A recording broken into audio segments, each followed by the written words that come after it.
hari ibikorwa Imana itagitera inkunga, ibikorwa byose birwanya kugaragara kw'Imana, ibikorwa byose birwanya kudahabwa icyubahiro kw'Imana, ibikorwa byose birimo kuba umuntu yagaragara, kuba ari we ugaragara, nshimwe mbonwe menywe, ibyo ngibyo ntabwo Imana ibibamo. Ariko ibintu byose bigaragaza icyubahiro cy'Imana, Imana ibibamo kandi ikabitera inkunga. Imana ishimwe cyane.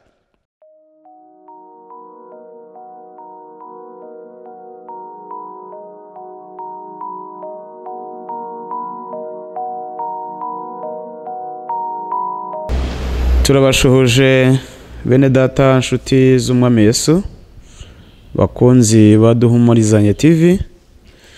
Dushimye Imana itugiriye neza, kabiduhaye umwanya kugira ngo tuganire ijambo ry'Imana. Yewe mugiye kuganira ijambo ry'Imana ry'uyu munsi. Nitwa Iribanje Jean Claude, nkaba ndi umugabo wubatse, mfite umugore n'abana, sengera mu itorero rya ADEPR, Paruwase ya Runda, Mudugudu wa Ruyenzi. Tububwiriza ubutumwa bwiza, Imana iduhana umugisha. Ndagira ngo dusome ijambo ry'Imana tugiye kuganira. Turasoma mu gitabo cyo Kuva ibice 3 umurongo wa 13 turageza ku wa 15. Turasimbuka hirya yaho naho dusome Kuva igice cya mbere, igice cya 4 umurongo wa mbere kugeza ku wa 5. Mose abaza Imana ati, ningera ku Bisiraheli nkababwira nti Imana y'abasekuruza banyu yabantumyeho, bakambaza bati yitwa nde, nzasubiza iki? Imana isubiza Mose iti, ndi uwo ndi we. Kandi iti, aba ariko uzabwira Abisiraheli uti ndiho yabantumyeho. Kandi ibwira Mose iti, abe ariko uzababwira Abisiraheli uti, Uwiteka Imana y'abasekuruza banyu, Imana ya Aburahamu, Imana ya Isaka, Imana ya Yakobo yabantumyeho. Iryo ni ryo zina ryanjye iteka ryose, urwo ni rwo rwibutso rwanjye ruzahoraho ibihe byose. Amen. Dusome nanone mu gice cya 4 umurongo wa mbere. Mose arayisubiza ati, ariko ntibazanyemera, ntibazanyumvira, kuko bazambwira bati Uwiteka ntiyakubonekeye. Uwiteka aramubwira ati, icyo ufite mu ntoki ni iki? Aramusubiza ati, ni inkoni. Aramubwira ati, yijugunye hasi. Ayijugunya hasi, ihinduka inzoka. Mose arayihunga. Uwiteka abwira Mose ati, rambura ukuboko uyifate umurizo. Arambura ukuboko arayifata, irongera iba inkoni mu ntoki ze. Uwiteka ati, ni ukugira ngo bemere yuko Uwiteka Imana y'abasekuruza, Imana ya Aburahamu, Imana ya Isaka, Imana ya Yakobo yakubonekeye. Amen. Bene data, uyu munsi wa none tugiye kuganira ijambo ry'Imana, kandi insanganyamatsiko dufite muri aya magambo dusomye iravuga ngo ibitaboneka by'Imana nibwo bubasha bwayo. Ibitaboneka by'Imana nibwo bubasha bwayo. Dusomye amagambo yerekeye ku butumwa Imana yahaye Mose, imutuma ku Bisiraheli, ubwoko bwayo bwari bumaze imyaka itari mike mu gihugu cya Egiputa, bubabariyeyo. Imana imaze kubona umubabaro wabwo, itegura umushinga wo kuzabukurayo ikabujyana mu gihugu cy'amasezerano, igihugu cy'umugisha. Tubonye rero ikiganiro kiri hagati y'Imana na Mose umukozi wayo. Akaba ari naho tugiye guterura iri jambo rimwe twise ngo ibitaboneka by'Imana. Ibihugu bikomeye ku isi kugira ngo bigaragaze gukomera kwabyo, nuko bigaragaza imbaraga zabyo mu buryo bugaragara, mu buryo buri politiki, mu buryo bw'igisirikare gikomeye, mu buryo bw'intwaro zidasanzwe zikomeye, n'ubutunzi. Ariko kugira ngo Imana yo igaragaze gukomera kwayo, igaragaze imbaraga zayo, igaragaze ububasha bwayo, yo ikorera mu bintu bimeze nk'ibitaboneka, bimeze nk'ibitagaragara. N'uyu munsi wa none hari ibyo tureba twumva ku manywa na nijoro bimeze nk'ibitaboneka, bitagaragara, bidafatika, ariko Imana iri kugaragarizamo imbaraga zayo ku rwego rw'isi. Uyu munsi rero tugiye kurebera hamwe ukugaragaza kw'imbaraga z'Imana mu Bisiraheli, kuko aha dusomyemo igice cya mbere Imana irimo yisobanura cyangwa se ibwira Mose wari uyibajije uburyo azasobanurira Abisiraheli uwamutumye uwo ari we. Abisiraheli ubuzima bari barimo mu gihugu cya Egiputa bw'imibabaro n'ibibazo, bari bakeneye gutabarwa n'Imana, kandi Imana babwiwe na ba sekuruza babo, kuko bajyaga babwirwa ko bakomoka kuri Aburahamu, ibyo bari babizi, kandi ko Imana yavuganye na Aburahamu ikavuga amasezerano akomeye kuri we, ikayakomereza kuri Isaka na Yakobo. Ibyo byose barabyigaga. Abisiraheli bagiraga umwanya wo kwiga ibyo uhereye bakiva mu nda z'ababyeyi babo mu bihe bitandukanye, bakigishwa amategeko n'amateka yabo.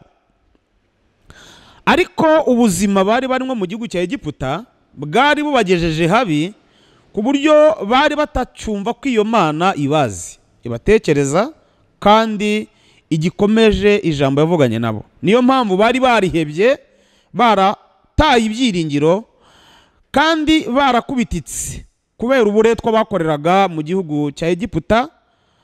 Bumvaga rero bakeneye gutabarwa n'Imana, ariko bakibaza, ese izadutabara gute? Izadutabara ryari? Kandi nanone ibikomere byari biri ku mitima yabo, bari bakeneye ko hazaza umuntu nanone wahuye nayo nyirizina, ikaba ariyo yakwizira cyangwa ikohereza umuntu babonanye. Niyo mpamvu Mose nawe, kuko yabaye mu Egiputa ndetse yanabanye nabo, yarazi ibikomere byabo, yagerageje kubaza Imana ngo amenye niba ariyo babwiwe, ariyo basezeranijwe, ariyo bizi, amenye niba ariyo, kuko yumvaga adakwiye kugenda.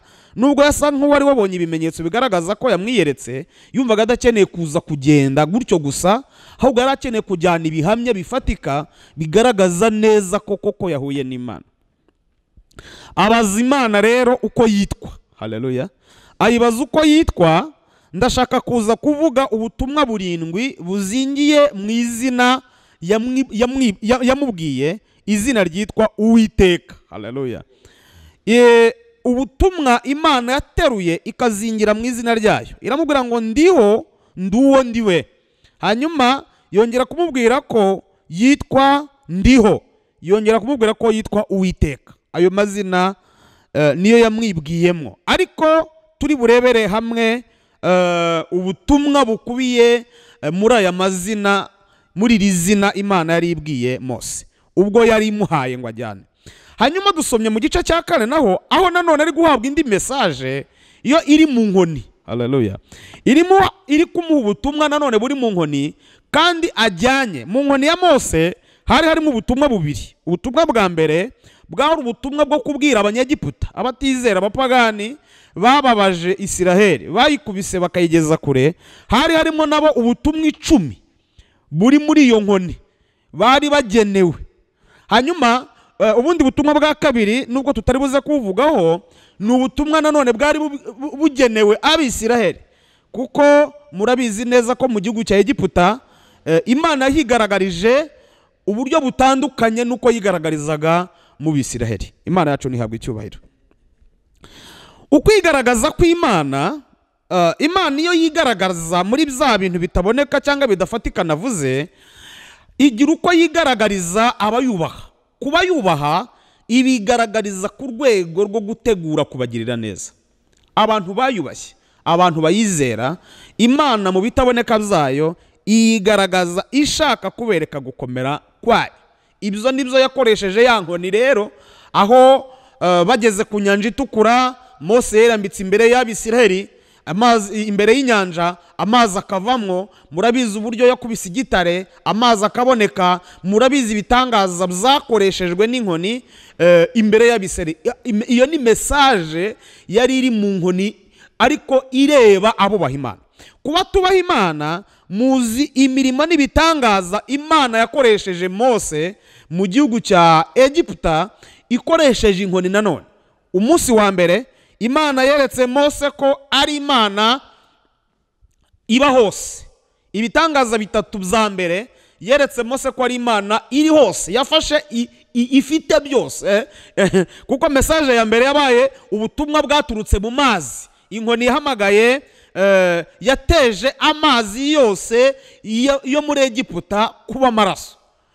N'uyafite mu kajerekani, n'uyafite apfa kuba ari mu rugo rw'umunyegiputa, amazi yose yahindutse amaraso. Hanyuma igitangaza cya kabiri cyabaye noneho kuzana ibikeri, ingabo z'Imana zitazwi ziba mu mazi marine, ingabo zikorera mu mazi zivamo zizenguruka ingo z'abanyegiputa zose ndetse no kwa Farawo zijyayo. Imbaraga ya gatatu cyangwa se ukwigaragaza kw'Imana mu bitaboneka by'Imana yigaragaje noneho irimo ikorera mu ngabo zikorera ku butaka. Ingabo zikorera ku butaka Imana yahamagaye inda zose. Nta muntu ushobora gukora umukwabo wo guhiga inda. Niyo wagira ute, ntushobora kubona inda, ntushobora kuyishakisha ngo uyibone. Ariko Imana yarazihamagaye, inda zose ziraza kandi zihabwa misiyo yo kuzenguruka abanyegiputa ingo zabo zose aho umunyegiputa ari, zitayobye, zitagiye handi hantu. Imana nihabwa icyubahiro. Ifite imbaraga zikomeye cyane kandi ijya yigaragaza kurenza uko abantu bitekereza. Hanyuma igitangaza cya gatatu nanone cyabaye, ndacyavuga ukwigaragaza kw'Imana mu bitaboneka. Twavuze ngo ibitaboneka by'Imana nizo mbaraga zayo. Ukwigaragaza kw'Imana nanone, Imana yigaragaje noneho irimo yereka abanyegiputa ko ifite n'ingabo zirwanira mu kirere. Donc mu mazi irahari, ku butaka irahari, no mu kirere irahari. Imana nihabwa icyubahiro. Imana iri hose, ntihakugira ikintu kigutera ubwoba. Imana iri hose, Imana nihabwa icyubahiro. Haleluya. Nuvuga ngo noneho ihamagara imibu yitwa ibibugu, ikintu kikurya gishobora kurya inka ikiruka igasara, biraza kandi zose ku itegeko bihawe misiyo yuko nta munyegiputa uri busigara atariwe n'ikibugu. Nari navuze ngo ukwigaragaza kw'Imana mu bitaboneka byayo kuba yubaha ni ukubarengera, ariko kuba atayubaha ni ukubigisha, ni ukubakosora, ni ukubahana. Imana idufashe kandi nitugire neza cyane. N'ibindi murabizi uko Imana yagiye ibazengereza abanyegiputa bagateseka, Farawo n'ingabo ze bagahura n'ibibazo. Ariko Bibiliya ikavuga ngo mu Bisirayeli ngo nta n'uw'imbwa yamokeye. Mu Bisirayeli hari amahoro, hari umutuzo, kuko bo bari bafite ubutumwa ntaravuga buri mu izina. Haleluya. Buri mu izina yabibwiyemwo. Izina yabibwiyemwo, aho niho hari ubutumwa bari bagenewe. Habanje guhabwa rero ubutumwa abapagani cyangwa abanyegiputa, nibo babanje guhabwa misiyo cyangwa se message bari bategekewe. Imana ifite imbaraga zirenze uko ubitekereza, kandi imbaraga z'Imana ntizipimwa n'iminzani y'abantu, ntizipimwa n'amaso, ntizipimwa n'ibitekerezo by'abantu. Imana ifite imbaraga zirenze uko ubitekereza, zirenze uko ubizi, zirenze uko wabyibaza. Yesu ashimwe. Ntabwo uko utekereza Imana isumbye uko utekereza, isumbye n'uko uyibaza. Ntugatekerereze Imana mu kibazo ufite no mu kigeragezo ufite ngo wumve ko bingana. Wumve ko imbaraga z'Imana zose zingana no kuguha umufuka w'umuceri wo guteka. Ngo wumve ko imbaraga z'Imana zingana no kuguha umugabo. Wumve ko imbaraga z'Imana zingana no kuguha inzu yo guturamo. Wumve ko imbaraga z'Imana zose zingana no gutuma umugabo wawe yakizwa. Wumve ko imbaraga zose z'Imana zingana no kuba yakemura ikibazo ufite. Imana ifite imbaraga zisumba uko ubizi, ndetse ntekereza ko mu kugutabara niza nta nubwo izakoresha ibigaragara nk'ibyo utekereza kugira ngo ikwereke ko yo ikomeye. Izakoresha ibyo udatekereza, ndetse ku mbaraga zayo nta kizavungukaho. Haleluya. Kuko Bibiliya iravuga mu rwandiko Pawulo yandikiye Abikorinto, havuga ko hari imirongo igaragaza ko intege nkeya z'Imana, niba zibaho ntabwo tubizi, ariko ngo intege nkeya z'Imana zirusha abantu bose imbaraga. Noneho ngo ubuswa bwayo cyangwa se kutamenya kwayo kurusha abanyabwenge bose ubwenge buke bwayo niba bubaho ni imvugo z'abantu cyangwa se imvugo z'abanditse, ariko Imana ntabwo igira ubwenge buke, ngo ubuswa bwayo, intege nke zayo, ibyo byose birusha abantu imbaraga. Niyo mpamvu rero ukwiye kwizera Imana ku rwego wowe uyumva mu bitekerezo byawe, ntuyisanishe n'ibibazo ufite kuko irabisumba cyane. Yesu ashimwe cyane. Ijambo ryatubwiye ngo ibitaboneka by'Imana nibwo bubasha bwayo. Hanyuma tugiye kureba rero message Imana yari yageneye Abisiraheli, abayubaha. Haleluya. Uyu munsi wa none aho uri kunyumva uri hose, ndagira ngo uze kwakira ubutumwa burindwi cyangwa se aya magambo arindwi tugiye kuvana muri iri jambo kugira ngo bugufashe, kugira ngo bukubake, kugira ngo bubake ibyiringiro byawe. Sinzi aho ugeze, ariko umwuka wera wampaye iri jambo azi igipimo cy'uko uri gutekereza Imana, azi igipimo cy'uko uri kuyibwira, azi igipimo cy'uko uri kuyibaza, azi igipimo cy'ibibazo ufite n'uko bingana. Rero nagira ngo wowe unteze amatwi uze kwakira ubutumwa buri muri iri jambo. Aha hantu Bibiliya ijambo ryavuze ngo ku murongo wa 14 mu bice bitatu, Imana isubiza Mose iti ndi uwo ndiwe, ndi uwo ndiwe, kandi iti aba ariko uzabwira Abisirayeli iti ndiho yabantumyeho.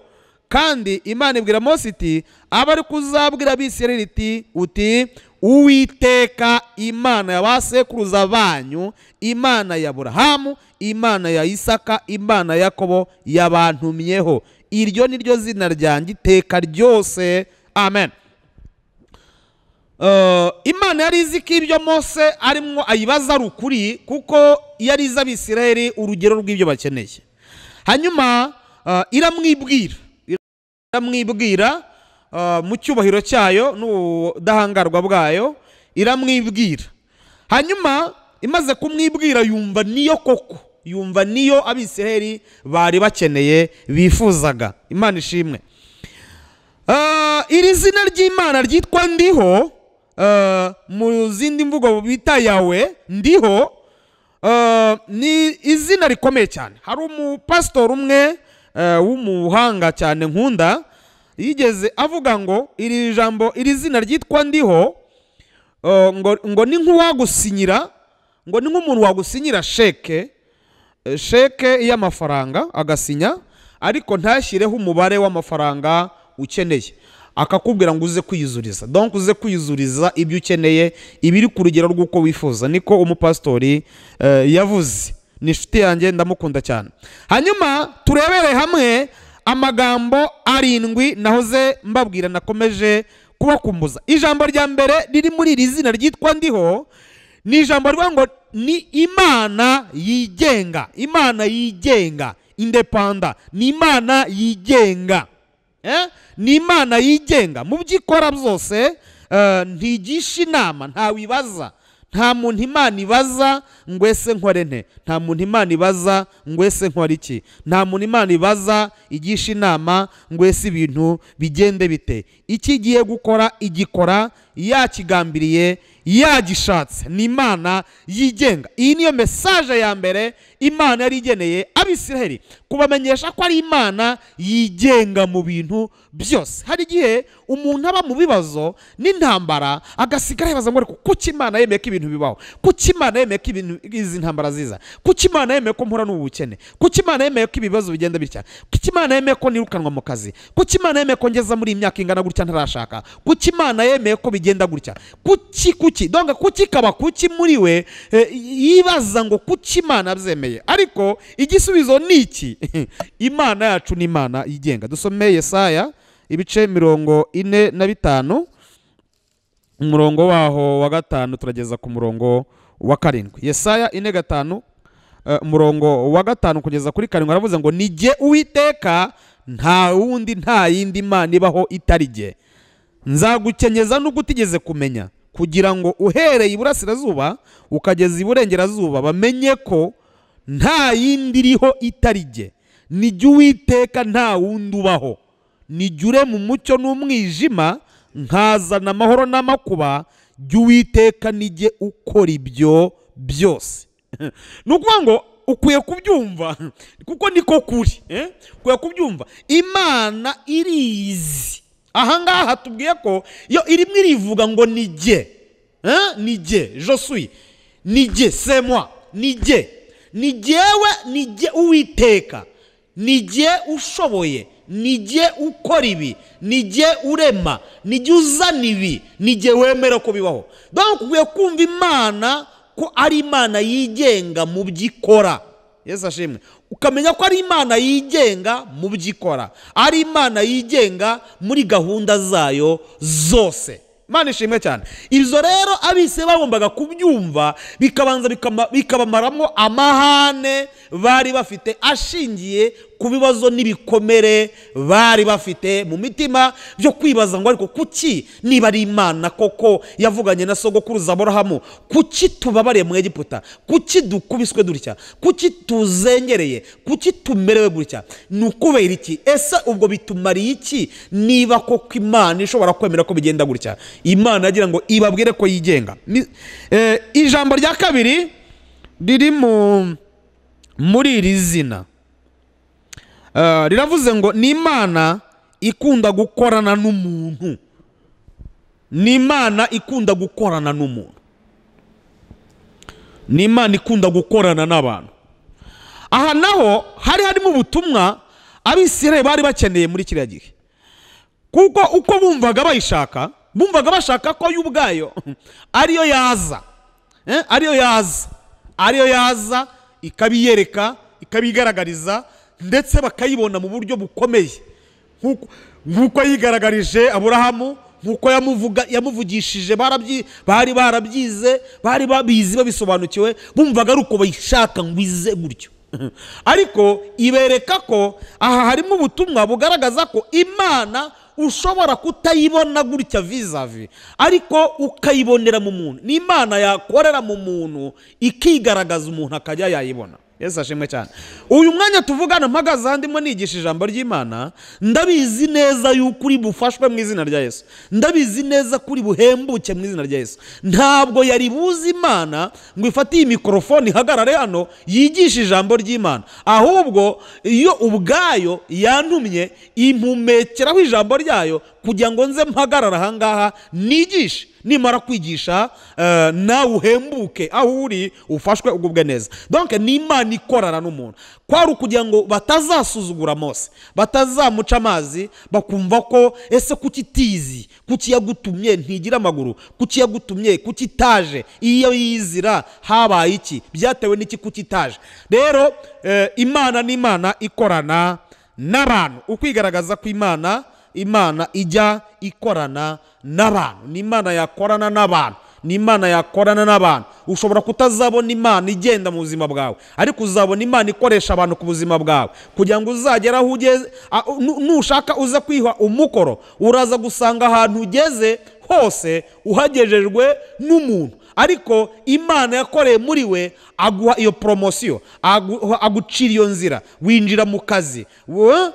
Uyu munsi wicaye mu kazi, Imana itugire neza cyane. Uyu munsi wa none mpagaze aha ndimo ntambutse ibi, hari umuntu uri mutegura ibi imbere yanjye, uri kubitunganya, uri kumpa kugira ngo ibyo ndimo mvuga bize kubageraho aho muri hose. Niyo ngo ni Imana ikorana n'umuntu. Ijambo rya gatatu riravuga ngo ni Imana idahinduka cyangwa ngo ihindurwe n'ibihe. Haleluya. Ni Imana idahinduka. Bwana asifiwe. Ni Imana idahinduka cyangwa ngo ihindurwe n'ibihe. Imana yacu, ku Mana nta tumba ribayo, ku Mana nta rugaryi rubayo, ku Mana nta mpeshyi ibayo, ku Mana nta harakonje, nta harashyushye. Imana ni Imana idahinduka ubwayo, kandi ntihindurwa n'ibihe. Bwana asifiwe. Ibihe Abisirayeli bari barimwo, bumvaga uko biri kose Imana ishobora kuba yarahindutse.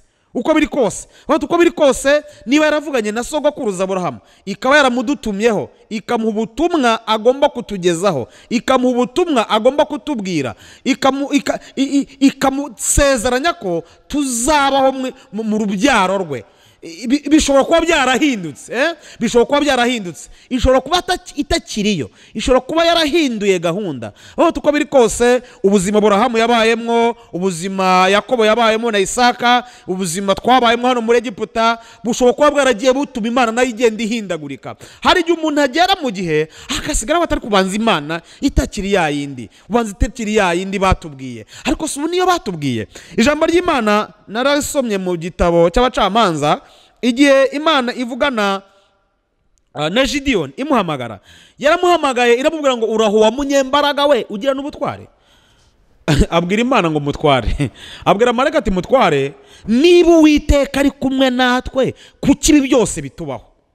N'imirimo basogokuruza bacu batubwiye irihe ngo Imana niyo dukuye mu gihugu cya Egiputa, ariko dore yaradutaye yatugabije Abamidiyani. Donc urumva nawe yarari mu gihe cyo kumva Imana ishobora kuba yarahindutse, ishobora kuba yarahinduye gahunda, ishobora kuba itagifite gahunda zo kugirira neza abantu, ishobora kuba itagifite gahunda zo gutabara abantu, ishobora kuba itagifite gahunda yo kurengera abantu.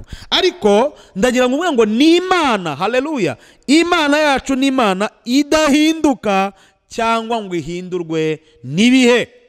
Ibihe urimo ntibizahindura Imana, ibihe ufite ntibizahindura Imana, ibihe urimo uhura nabyo ntabwo bizahindura umugambi w'Imana ku buzima bwawe, ibihe urimo urwana nabyo ntibizahindura umugambi w'Imana ku buzima bwawe. Ni Imana idahinduka, idahindurwa n'ibihe. Reka nkubwire akantu kamwe gakomeye cyane. Hari igihe abantu bashobora kuguteranya n'abandi, kaguteranya n'inshuti, abantu baguteranya n'inshuti, abantu baguteranya n'inshuti, ariko nta muntu waguteranya n'Imana. Nta muntu ushobora kujya ku Mana ngo abwire Imana ngo ariko ngo Mana ngo uyu muntu ngo rwose ngo uko biri kose ngo ukwiye guhindura ngo ibintu ngo wari waramuvuze ngo kubera impamvu izi n'izi ngo adetaye. Ntabwo Imana yumva amatiku, ntabwo yumva ubudode bw'abantu, ntabwo yumva amagambo, ntabwo yumva nta munyangire. Nta muntu wabwira Imana ngo uriya muntu ntuzongere kumukunda. Ni Imana idahinduka, ni Imana idahindurwa n'abantu, ni Imana idahindurwa n'ibihe biriho, ni Imana idahindurwa. Bwana asifiwe. N'ibihe mubona turimo za COVID-19 bikomeye hirya no hino ku isi, Imana iracyari Imana. Imana iracyari ya yindi, ntigeze ihinduka na gato, iracyari Imana. Kuba yizi, kuba yisenga, kuba yiri hafi, iracyari Imana. Ubuzima bukugoye urimo bukuruhije, Imana iracyari Imana. Nari nkuzaniye ubutumwa buvuga ngo ni Imana idahinduka kandi ngo ihindurwe n'ibihe. Ijambo rya kane riravuga ngo ni Imana iba hamwe n'abantu mu bikorwa byerekana imirimo yayo. Ni Imana iba hamwe n'abantu mu bikorwa byerekana imirimo yayo. Buriya Abisirayeli ntabwo bari bishimiye ibyo bakoraga muri Egiputa, ntabwo bari babyishimiye kuko bizari ibintu bikomeye cyane byabababazaga. Barakubititse. Bibitwereka ko babumbishwaga amatafari kandi ntibahabwe inganagano bakajya kuzishakira. Abatazi inganagano ni ibyatsi byahuweho ingano, nizo zitwa inganagano. Ni ibyatsi byahuweho ingano. Ibyo nibyo bafataga bakabicagagura bakabivanga n'urwondo bakabibumbisha amatafari. Ibyo byose babikoraga bumva batishimye kuko babikoreraga mu buretwa, batarya neza, bakubitwa, batesetse mu buryo bukomeye cyane. Ariko Imana yo yari bizi ko nubwo barimo babikora muri ubwo buryo, ibyo nabyo bizagaragaza ugukomera kw'Imana, cyangwa se nabyo biri mu bikorwa byerekana imirimo y'Imana. Uyu munsi wa none amapiramide bubatse hariya muri Egiputa n'uyu munsi aracyahari, ba mukerarugendo bajyayo bakajya kubireba.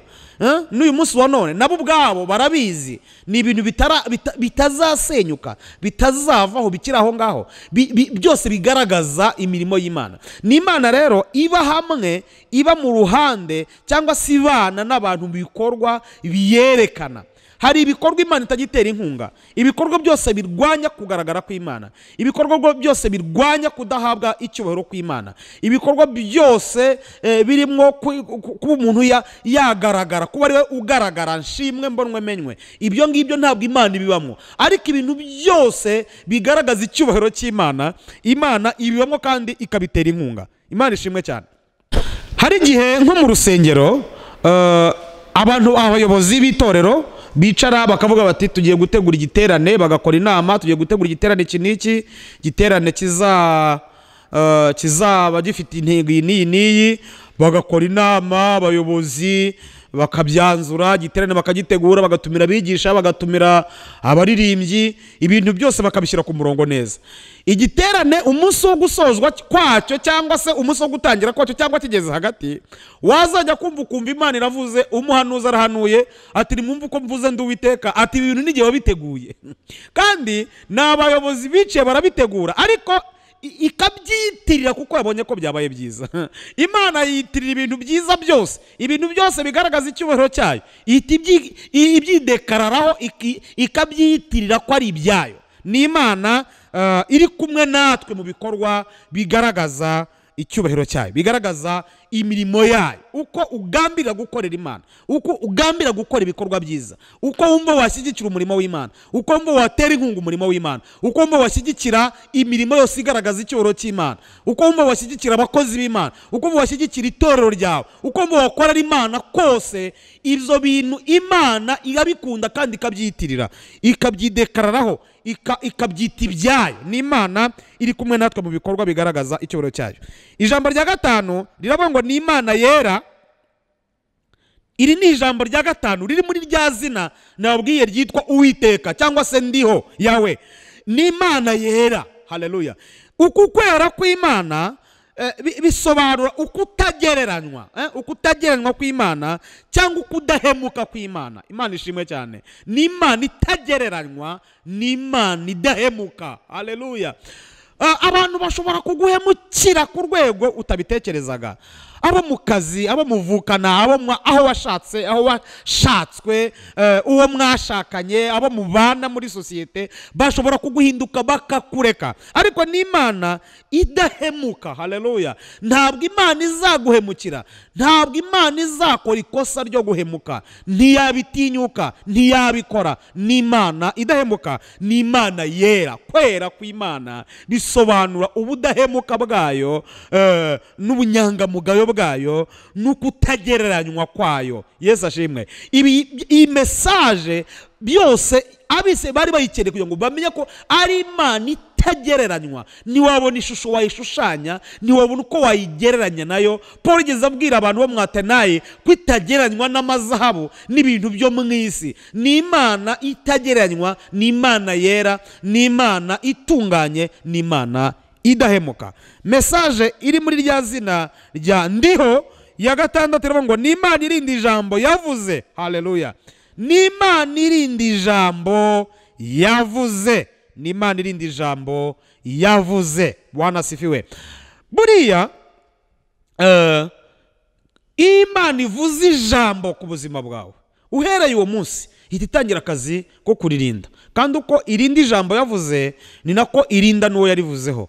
Uko yibuka ijambo yavuze niko yibuka uwo yarivuzeho. Uko isoza ijambo yavuze niko irisohoreza uwo yaribwiye. Ni Imana irinda ijambo yavuze. Haleluya. Ni Imana irinda ijambo yavuze. Biranditse muri Yeremiya igice cyaho cya mbere, niko yabwiye Yeremiya igice cya mbere umurongo wa 11. Ijambo ry'Uwiteka rinzaho riti, Yeremiya we uruzi iki? Maze ndavuga nti nduzi inkoni y'umurinzi. Maze Uwiteka arambwira ati, waroye neza kuko ndindi ijambo ryanjye kugira ngo ndisohoze. Abisirayeli bari bakwiriye kubwirwa ko ari Imana yarinze isezerano yahaye Aburahamu na Isaka na Yakobo kugeza igihe risohoreje. Haleluya. Nubwo bari banyuze mu bibazo n'intambara zikomeye, ariko ni Imana irinda ijambo yavuze ikarisohoza. Ijambo Imana yakubwiye izarisohoza. Uyu munsi wone nubwo ritarasohora, iriri inyuma iraririnze, nta cyagukoraho, nta cyaguhangara, kandi irabizi neza ko hari byinshi bizaguhiga bikakurwanya, ariko iri inyuma yaryo kugira ngo iririnde, hanyuma ku munota wa nyuma izarisoze. Ijambo rya nyuma rya 7 riri mu butumwa buzingiye muri rya zina ryitwa ndiho yawe, ni ijambo rivuga ngo ni Imana yihisha. Ni Imana yihisha. Ibi nabyo bari bakwiye kubimenya. Kw'imyaka yose bamaze batayibona, kw'imyaka yose bari bamaze batabona kugira neza kwayo, bari hariya ahantu bakubititse yari yihishe, ni Imana yihisha, niko Bibiri tubwira. Tugiye gusoma ahantu nk'hatatu hatwereka uburyo Imana yihisha. Dusome Zaburi ya 10 umurongo waho wa mbere. Zaburi ya 10 umurongo waho wa mbere, ijambo riravuze ngo Uwiteka, niki kiguhagaritse kure? Niki gitumye wihisha mu bihe by'amakuba no mu by'ibyago? Uwiteka, niki kiguhagaritse kure? Niki gitumye wihisha mu bihe by'amakuba no mu by'ibyago? Dusome Yesaya 45 umurongo wa 15. Yesaya 45 umurongo wa 15 hagize hati haratubwiye ngo Mana ya Isiraheli, Uwiteka Mana ya Isiraheli umukiza, nukuri ni wowe Mana yihisha. Hanyuma dusome Yobu 23 umurongo w'9. Yobu 23 umurongo w'9 haravuze ngo dore nigira imbere ariko ntihari, nasubira inyuma nkayibura, mu kuboko kw'iburyo aho ikorera naho sinyiharuzi, yihisha mu kuboko kw'iburyo kugira ngo ntayibona, ariko izi nzira nyuramo nimara kungerageza nzava nkomeze nk'izahabu. Amen. Imana ni Imana yihisha, ni Imana yihisha kubera impamvu ebyiri zikurikira. Impamvu ya mbere ni ukugira ngo abantu batayimenyera. Impamvu ya kabiri ni ukugira ngo abantu bayishake. Bibiri avuga ngo abanshakana umwete barambona. Imana rero ni Imana yari ikeneye kubwira Abisiraheli ko igihe bamaze batayibona hari aho yari iri, hari ibyo yari ihugiyemo, hari aho yari iri. Imana ishimwe cyane. Ariko ntabwo Imana yihisha iteka. Uko bayitakiraga, uko bayisabaga, uko bayisengaga, uko bayingingaga, uko bayitakiraga ku manywa na nijoro, niko yaje kubumva, irabatabara, irabasubiza. Uyu munsi wa none nagira ngo nongere ibyiringiro mu mutima wawe ko Imana umaze iminsi utabona ije kukwiyereka, ije kukwigaragariza, kandi gutaka kwawe no kwinginga kwawe no kuniha kwawe ikaba yarakumvise. Iki kikaba ari igihe ije kukwereka kugira neza kwayo. Imana ishimwe cyane.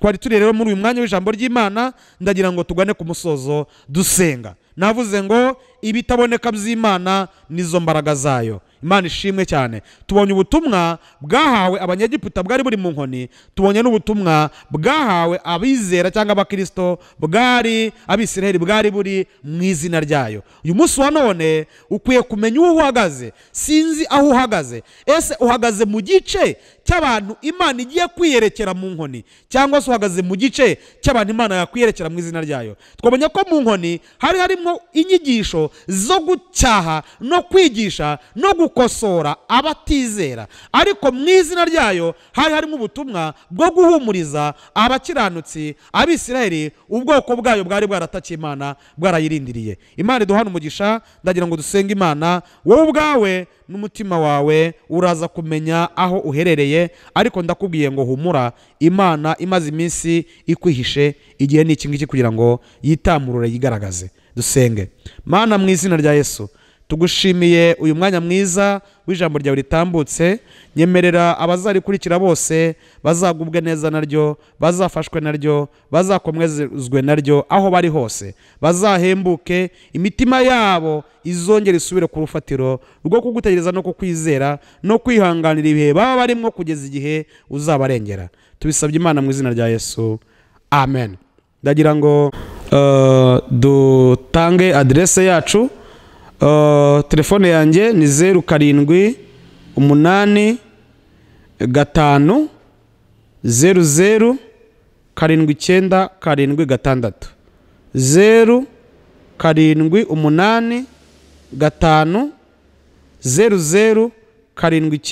7976. Iyo nimero iba kuri WhatsApp. Imana iduhana umugisha.